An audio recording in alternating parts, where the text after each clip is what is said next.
आगे बढ़ेंगे। आज की एक और बड़ी खबर, आतंकवादियों के बचाव में अपने कई लोगों को ये तर्क देते हुए सुना होगा ना, आतंकवादियों के इंजीनियर से अब आपको मिला रहे हैं आतंक के कितने इंजीनियर।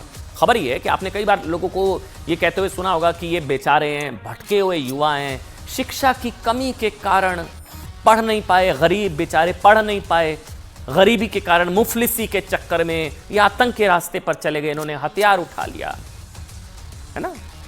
लेकिन इस तर्क का सच क्या है, ये बात आप 83 दिन पहले बेंगलुरु के रामेश्वरम कैफे ब्लास्ट केस में एनआईए की कार्रवाई से समझ सकते हैं।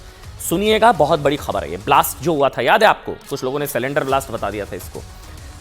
एनआईए ने 1 मार्च को ये बेंगलुरु रामेश्वर ब्लास्ट केस की जांच के लिए 4 राज्यों के 11 ठिकानों पर छापे मारे थे। इस कार्रवाई में एनआईए ने एक सॉफ्टवेयर इंजीनियर को गिरफ्तार किया है। इस इंजीनियर का नाम है मोहम्मद सोहेल। इसके पिता का नाम है मोहम्मद गफूर, जो एक रिटायर्ड हेडमास्टर है।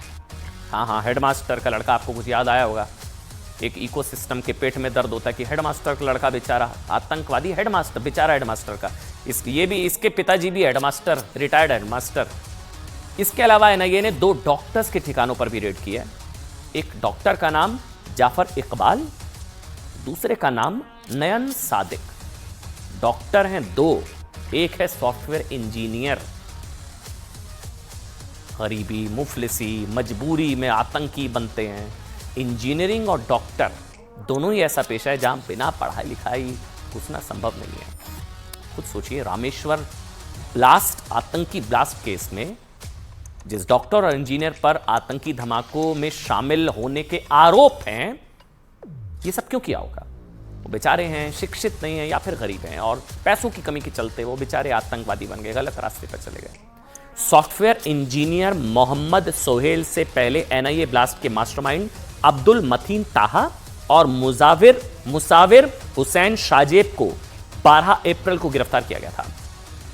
आईएसआईएस मॉड्यूल के इन दोनों आतंकवादियों की गिरफ्तारी पश्चिम बंगाल के मेदिनीपुर से हुई थी।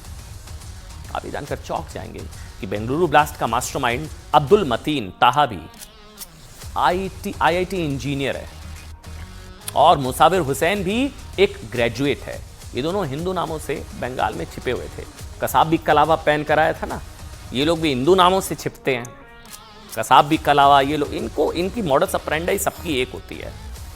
ताहा और मुसाफिर से पूछताछ में एनआईए को यह जानकारी भी मिली है कि दोनों ने दक्षिण भारत के जंगलों में एक ऐसे आतंकवादी ग्रुप के साथ ट्रेनिंग ली थी जो भारत को इस्लामिक स्टेट बनाना चाहता है। यह बात सिर्फ रामेश्वर ब्लास्ट की नहीं है। हमने आपको कुछ दिन पहले यही बताया था कि अलीगढ़ मुस्लिम यूनिवर्सिटी में भी कैसे पढ़े लिखे युवाओं का आतंकी कनेक्शन या आतंकवाद से कनेक्शन जुड़ा रहा है। 21 मार्च को असम एसटीएफ ने आतंकवादी संगठन आईएसआईएस के इंडिया चीफ, याद है आपको, हारिस फारूकी, उसको अरेस्ट किया। हारिस केमिकल इंजीनियर, एएमयू का छात्र रह चुका है। जनवरी 2024 में एनआईए ने शाहनवाज आलम, आईएसआईएस आतंकवादी को गिरफ्तार किया। राम मंदिर की प्राण प्रतिष्ठा से चिढ़कर गुजरात में सीरियल ब्लास्ट की प्लानिंग ये कर रहा था। चिढ़ गया था ये बेचारा, चिढ़ गया ना, हम ब्लास्ट की प्लानिंग कर रहा, हम लोग भी ज्यादा टारगेट करते हैं। चिढ़ गया बेचारा, ब्लास्ट की प्लानिंग ही तो कर रहा था, है ना। इसके अलावा एनआईए और अलग अलग सुरक्षा एजेंसियां एएमयू से पढ़ चुके दर्जन भर से ज्यादा संदिग्ध आतंकवादियों को गिरफ्तार कर चुकी है। इसमें से कोई डॉक्टर है, कोई इंजीनियर है, कोई पीएचडी स्कॉलर है।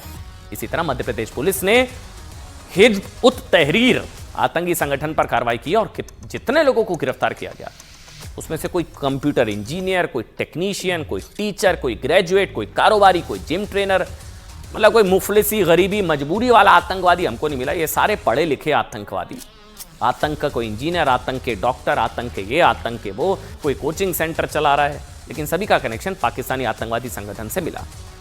और इसलिए खबर बताना जरूरी था क्योंकि लगातार इस तरह के मामले आ रहे हैं जहां पर पढ़े लिखे आतंकवादी इस तरह में आगे बढ़ते हुए नजर आ रहे हैं। आगे बढ़ेंगे। आज की एक और बड़ी खबर